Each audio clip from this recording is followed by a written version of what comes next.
Good morning. It's a cold Saturday morning. I hope that you're well. Today we read from Matthew, what are we in, 13? Yes, 13, 18 through 23, where Jesus explains the parable that he told a few verses ago. Hear then the parable of the sower. When anyone hears the word of the kingdom and does not understand it, the evil one comes and snatches away what has been sown in his heart. This is what was sown along the path. As for what was sown on rocky ground, this is the one who hears the word and immediately receives it with joy. Yet he has no root in himself, but endures for a while. And when tribulation or persecution arises on account of the word, immediately he falls away. And as for what was sown among thorns, this is the one who hears the word, but the cares of the world and the deceitfulness of riches choke the word, and it proves unfruitful. And as for what was sown on good soil, this is the one who hears the word and understands it. He indeed bears fruit and yields, in one case 100-fold, in another 60, and in another 30.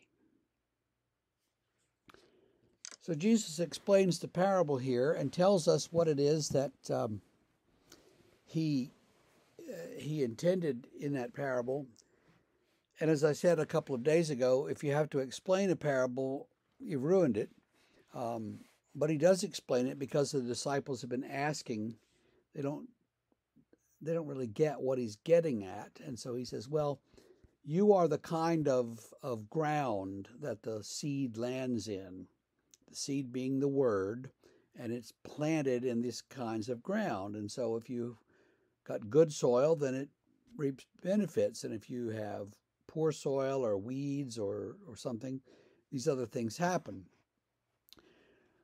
As I look at this and think about this, I think, what we want to do as listeners to this parable is avoid the assumption that, oh, we're good soil. We've heard the word and we understand it, so we must be the good soil. Perhaps we are. Perhaps we're not. I think sometimes the cares of the world get to us and things. I also think that we can be good soil on a Tuesday and poor soil on Wednesday and have all these cares on Thursday.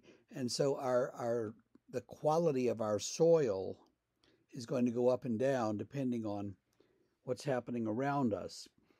So what we need to do perhaps is to cultivate ourselves into becoming better soil.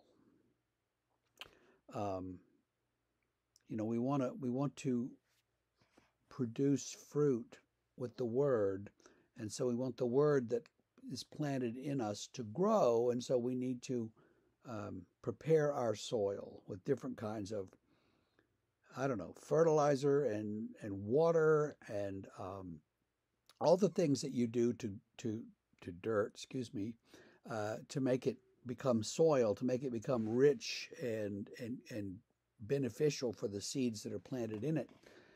So we need to do that for our spiritual lives as well.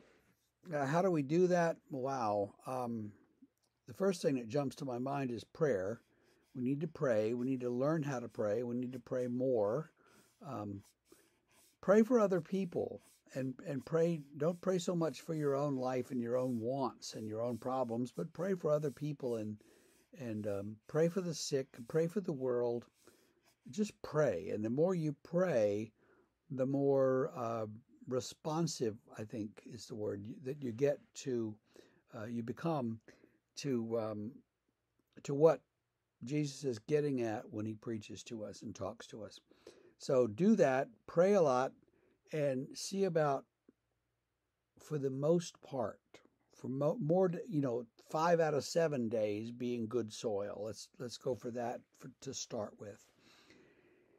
Have a great day. Tomorrow we have worship, and we'll see you again here on Monday.